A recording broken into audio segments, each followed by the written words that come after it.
Welcome guys, today's special episode. We're demolishing this and we're gonna actually bring it to pieces.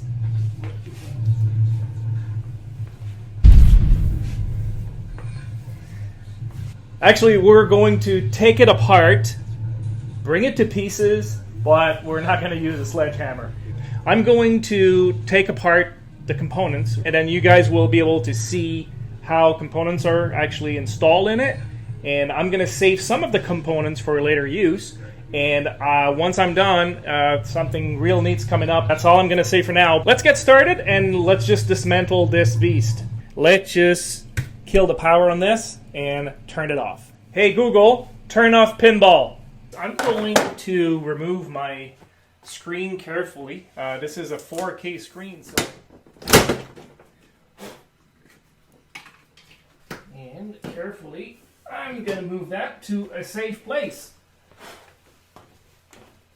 Right here. So let's just start at the timer. And we're actually going to see how long that will take. So I'm going to start by dismantling the all-in-one.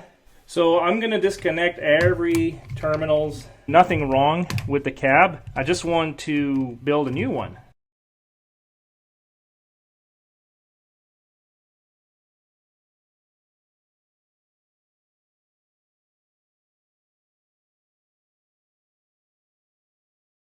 So much time and effort went into this. All my fun is in building. I mean, I play, but I prefer building.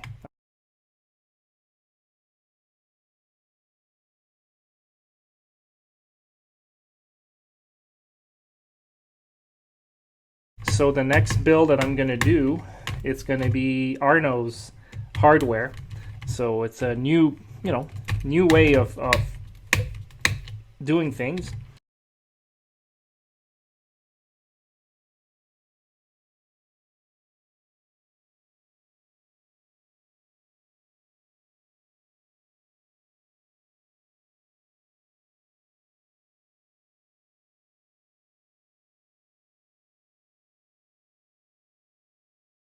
All right, so here's the all-in-one.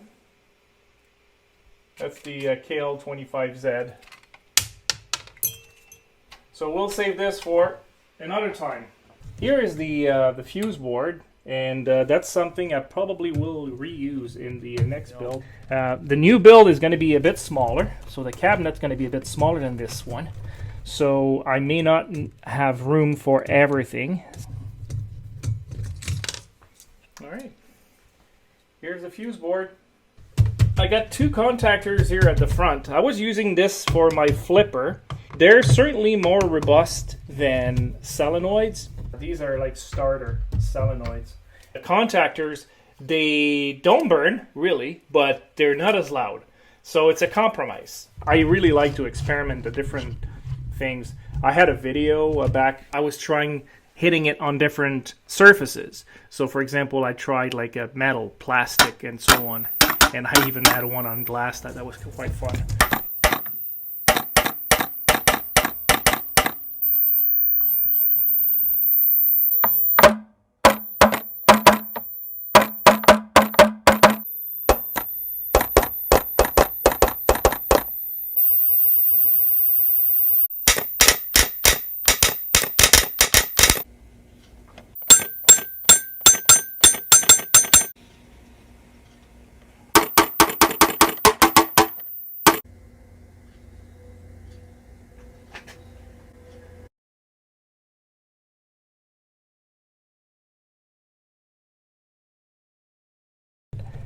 The inside was old. The inside was crappy, and then nothing was even.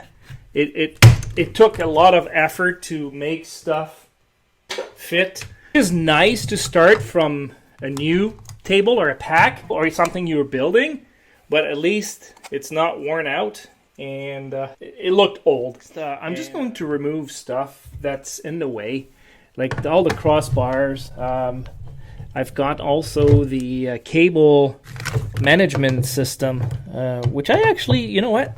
It's quite important when you're building a project like this. Here's the crossbar. This one was the board to hold the all-in-one. I like them like in the middle. You have components that will go at the front. You have components that will go at the back. And cable management is important. So having the shortest distance between all components is kind of critical and will dictate where you're installing your controller board. All right. One less piece of wood in the cab. I forgot to turn on my clock. Jeez. What kind of show am I running here?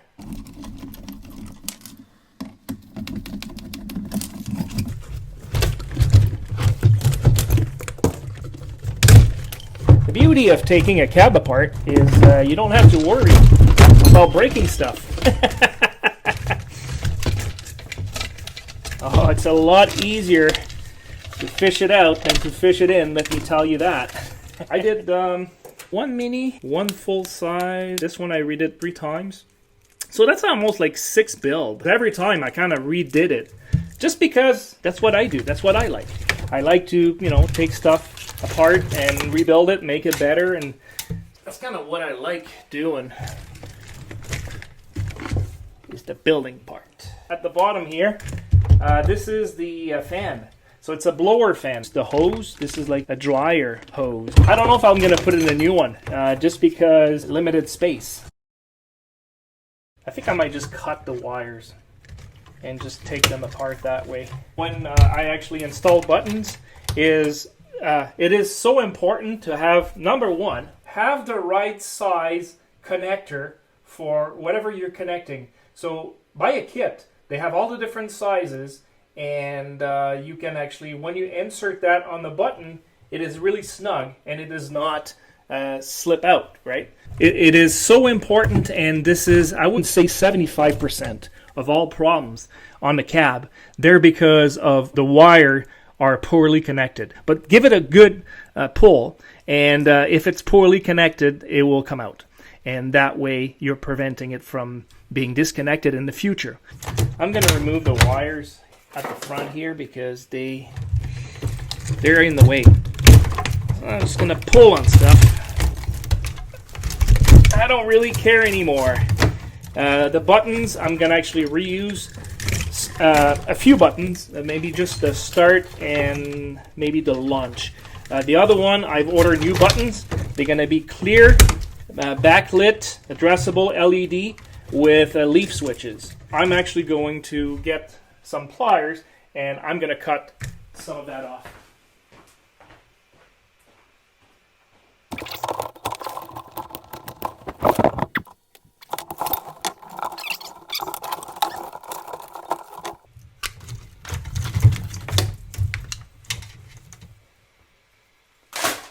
Realistically, if it is well connected and strapped, then it will not disconnect. There's no way.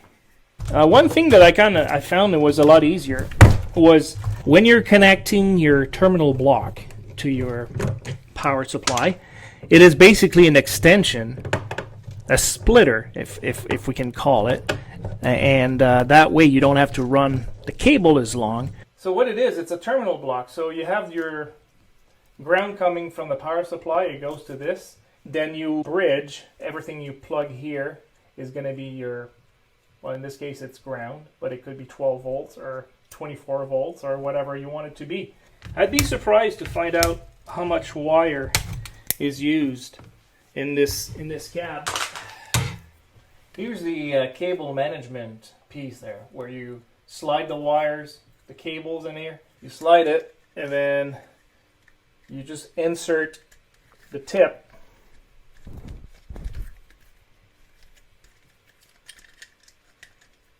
See? Makes a clean connection, so then you can just use this one, and it's not moving around. So, and then there's a lid that comes on it, and it caps it. So it makes a clean cab. And I would say we had anything from, I don't know, $1,000, $1,500 to, I think the highest I've seen was like 8,000. And I think I got in mine honestly, a good 5.6. I broke 2 frickin' 4K display. It was really the fit. And what happened is when you try to push in or slide in your monitor, you got to be super careful because those panels, if you put the pressure on it, you're going to crack it. So, and then mine was a tight fit, and I pushed too hard, and it broke the monitor. So it sucks, but it adds to the cost, right? Well, we got a bunch of cable here.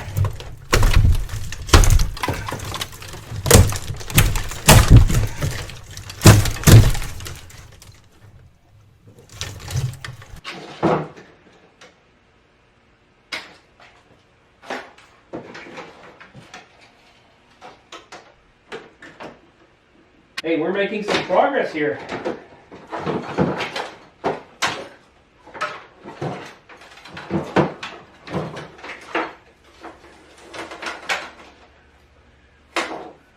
You must have seen videos of the inside of a real pinball machine. When they lift the hood, oh my God. It is amazing.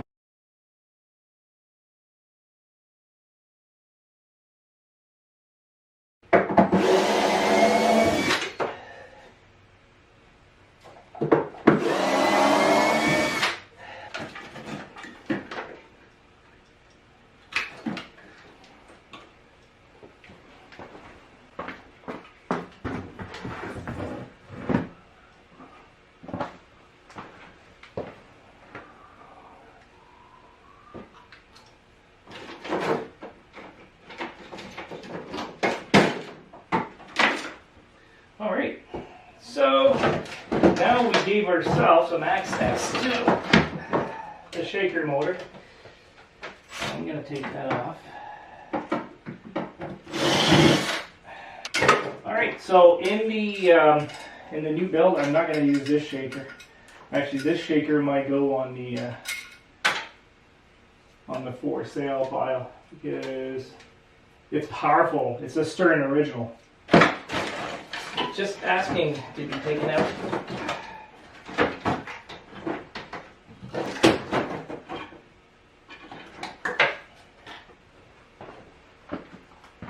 So now we got room for the chime.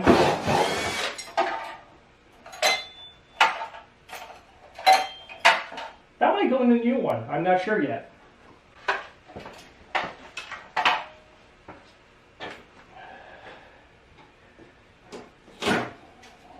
Another contactor.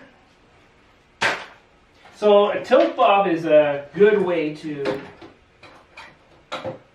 have your table tilted. And then what happens is when you shake the table, this touches the side, and that makes a key, sends a key to your controller saying tilt, and it presses the letter basically T. So it's all done through the logic board. And you can see, like, the higher it goes, right, the less maneuver you have, the more it would tilt. And if you don't want the table to tilt a lot, you just lower the thing here, and the tip end is a lot smaller, so you got more room for tilting. All right, so this one I'm going to keep. This one is 12 volt. It's a big 12 volt, 30 amps, so that can power a lot of toys. All right, so this one is, what am I, 24? Yeah. This one's my 24 volts, 20 amps. The power supply for the computer. That's one thing that I hated so much. The dot matrix display. It never fit properly, but it's too much at an angle. Anyway, not a big fan. Well, I know because I coded them as well. You add text. For example, if you play Future Pinball Tales from the Crypt, the Duff Links version, I coded that, and then I've got a bunch of writings on the actual DMD. A lot of people do animation as well. I am skipping this for the next one. We're almost done now. The inside of the cab. I'm going to reposition the camera and show you because we're going to work on the backglass.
That's one thing I'm really proud of is the layout of my Backbox. Really like the clean and spacious and well organized the wiring and everything. Here I got the board that I designed, that I made open source, by the way. If you go to majorfrenchy.ca, just look at the boards, and they're open source. You can get them printed. 5 LED, the flash bar, so they're connected to this board here. So we're going to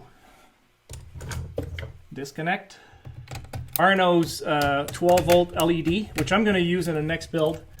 The resistors are already on the light, the chipset, so you don't have to worry about resistor. All you need to do is you connect the 12 volt power, you're done. So that board becomes useless. So you're bypassing a board just by getting the light that has the the proper resistor on it. So that would be my recommendation.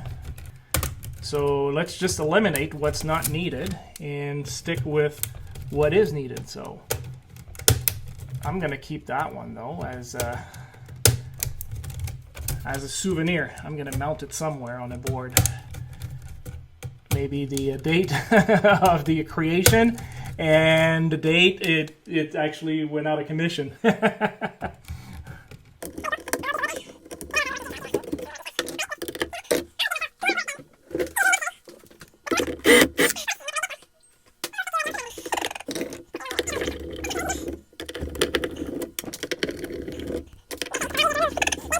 Here's the board.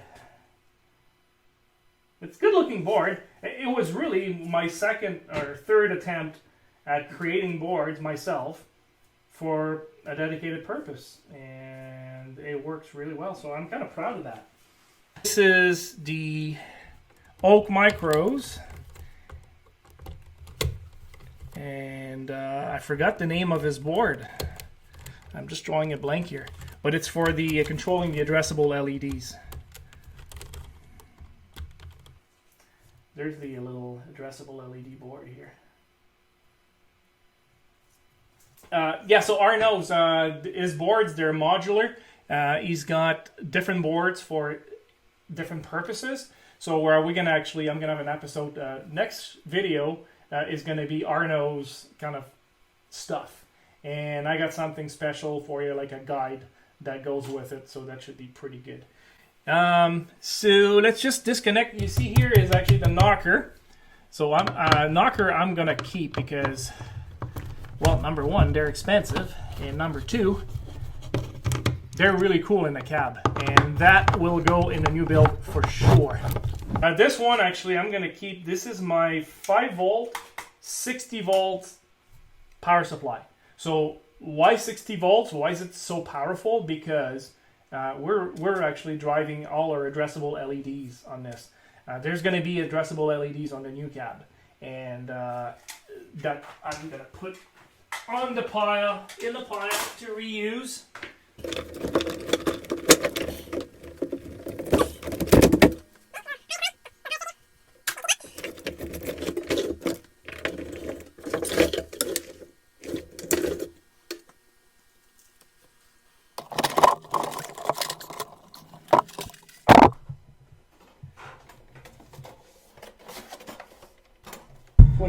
Inch Insignia.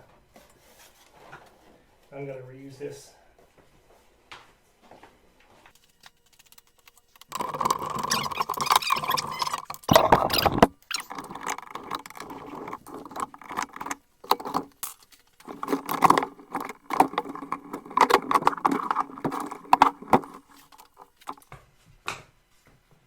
The DMD panel.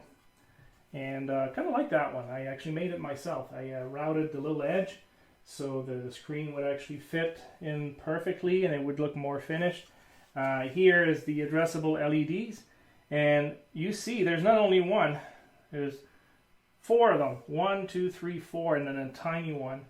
And they all embed into each other and it creates very nice effects. And at the back there, again, I got a video on how I created this. So I'm not not going to keep. Well, the DMD I'll put back. Because I'm going to sell just the shell, so they might actually like that.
Taking stuff apart in the project does not end when everything's apart. Now, I gotta clean.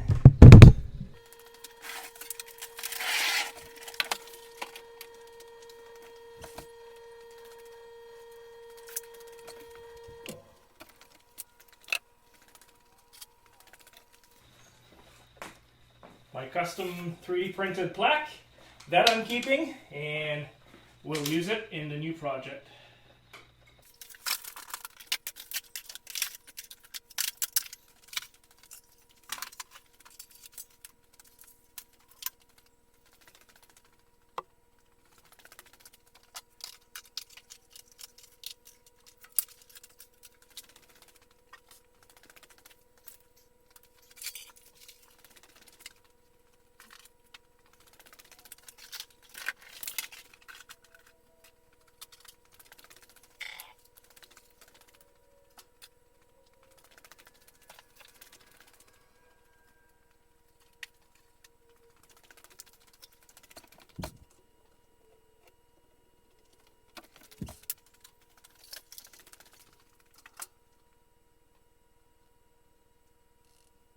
We're finally done. A lot of work, but it's finally done. And now to move on to the new project, which I'm introducing you right now. It's going to be a Legends Pinball project. So if you haven't heard about the Legends Pinball, it's a plug-and-play system. This one comes with 22 tables, and you can download a bunch of other tables. We're going to go through this when we set it up. It has also a Backglass, and there's a bunch of accessories that we're going to install. I've got the arcade control panel and also have a LED marquee, which is kind of cool. So I'm really looking forward to this. So this is going to be my main cab, folks. So there are going to be two parts to this. So the first part is going to be setting it up and showing you how everything works, how everything interconnects, and we're going to basically plug it in and it'll work. The second step is going to be modding this cabinet, folks, with all the toys that we just disassembled in the older cab. So I'm going to have a shaker motor in here. I'm going to have a fan. I'm going to have addressable LEDs. And so I'm going to try to keep this as stock as possible. So that's going to be my challenge, because I don't want to modify it too much, because I want to keep the plug-and-play aspect of the Legends Pinball, but also I want to be able to have that flexibility of having my computer inside, and that's going to be a cool little project. So guys, thank you so much for watching, and join us on the Discord channel, by the way. The link is in the description below. That's where we do all the virtual pinball stuff. Come and join us. There's over 7,000 members now. We're growing, and we're there for you. We're there to assist people, and there's actually a channel in there for Legends Pinball, people modding it. So stay tuned, and next episode, folks, I'm going to review Arno's boards and all the different components that will go in this cabinet. Cheers!